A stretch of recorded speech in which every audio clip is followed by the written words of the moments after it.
Today, we're gonna make something I've wanted to try for a long time. Mango habanero queso from American Dad. That sounds amazing. And since this needs to be Guy Fieri approved, it needs to be money. The first element of all God's creation. For those of you that don't remember, this is from the episode where Guy Fieri is a demon, he possesses Jeff, and then Stan needs to convince the demon Fieri to eat the mango habanero queso, which is the only thing that can exorcise the demon from Jeff's body. So basically just a normal American Dad episode. No one's stopping you from waggling back, Cracker Jack! It's actually a really easy recipe, mostly just cheese and habanero, which are obvious, and the secret ingredients. So, for those of you Cracker Jacks that don't already know, evaporated milk is actually a cheat code to make queso. We're going to be using that in here to give it a smooth texture and rich flavor. How I lust to taste this. The last ingredient is just mango. However, trying this already with fresh mango,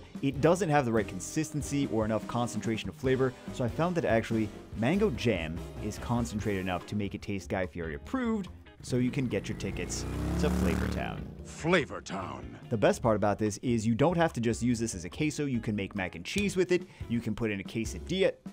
You've done it again. Oh wait, I guess maybe putting in a quesadilla would still constitute as being a queso. Whatever, it's money. It's officially money, and on top of that, it's easy enough to try for yourself. I refuse this! And you know, habanero isn't even that hot when you cook it down and use it in a large quantity. Just don't touch your eyes or anything else. That sounds serious. Anyway, that's it for this one. Hope you guys enjoyed it. Try it for yourself. I will see you as always in the next one.